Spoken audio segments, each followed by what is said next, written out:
Invest ہوا تھا یہ جو ملزم ہے ابھی ان کی طرف سے؟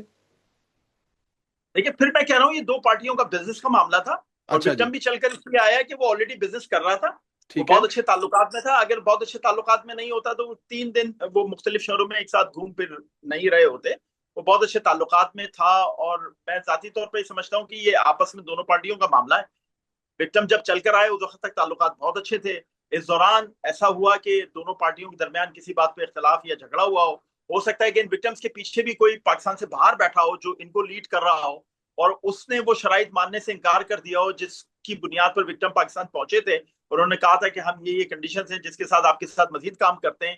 لیکن جب وہ پاکستان پہنچ گئے اور یہاں پہ دوسری پارٹی نے جب اپنی شرائط رکھی تو ان وکٹمز کے پیچھے جو بھی تھا، جو بھی ان کو لیڈ کر رہا تھا، اس نے کہا ہوگا نہیں ہم یہ شرائط نہیں مانتے. تو اس کے بعد یہ معاملات خراب ہو گئے. جی یہ معاملات خراب ہو گئے، بالکل ٹھیک ہے. ڈار فیملی کی طرف سے کیا کہیں گے؟ یہ ڈار فیملی کا بچہ ہے، حکومت کے ہوتے ہوئے اسحاق ڈار صاحب یا علی ڈار صاحب کسی جگہ پہ کوئی نظر آیا کہ انہوں نے اثر انداز ہونے کی کوشش کی اس کیس میں سر؟ لیکن میں ایکچولی لاہور میں نہیں ہوں اور ظاہر دور ہوں اس معاملے سے. لیکن جتنا مجھے میڈیا سے پتا چلا ہے، جتنا میں سوشل میڈیا پہ دیکھ رہا ہوں، جتنا ذاتی تعلقات کے ذریعے پتا چلا ہے، تو مجھے ایسی کوئی خبر نہیں ملی کہ انہوں نے کسی بھی طرح سے اثر انداز ہونے کی کوشش کی ہو. اور اگر اثر انداز ہوتے تو معاملے کی جو تحقیقات ہیں وہ مختلف رخ پر ہوتی، گرفتاریاں مختلف رخ پر ہوتی. شاید یہ معاملہ اس انداز سے سامنے نہیں آتا کہ اس کو گورنمنٹ آف پنجاب بھی اس معاملے کو آن کر رہی ہے کہ جتنے بھی اس کے اندر اس جرم میں شریک لوگ ہیں ان سب کو سزا ملے گی. پولیس بھی اس معاملے کو آن کر رہی ہے کہ جو دفعات ہیں اس کے مطابق سزا ملے گی. گرفتاریاں بھی دکھائی گئی ہیں، ریمانڈز بھی دکھائے گئے ہیں. تو جب ایک قانونی پروسیجر کے تحت سب کچھ ہو رہا ہے اور جو ذمہ داران ہیں وہ بھی اس بات پر ڈٹے ہوئے ہیں کہ سزا ملے گی سب سے سب، تو پھر تو اثر انداز نہیں ہوئے نا. اگر وہ کسی طرح سے بیک آف کر رہے ہوتے یا اس معاملے کو چھپانے کی کوشش کر رہے ہوتے تو پھر اثر انداز ہو سکتے تھے.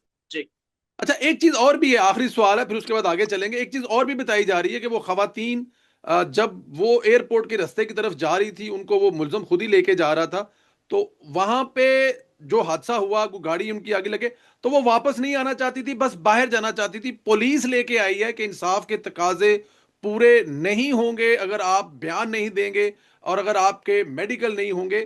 تو اگر یہ نہ آتے، چلی جاتی، تو پھر تو کیس ختم تھا. لیکن ابھی تو میرے خیال میں ہمیں یہ امید رکھنی چاہیے کہ پاکستان کا نام بدنام نہیں ہوگا اور جو ملزم ہیں ان کو سزائیں ملنی چاہیے، اور جو پولیس نے بھی آج کہا اور پنجاب حکومت بھی اس پہ چاہیے. آپ دیکھ رہے ہیں کہ یہ ملزموں کو سزائیں مل رہی ہیں آنے والے وقت میں؟ ان ثبوت، یہ کافی ثبوت ہیں سر.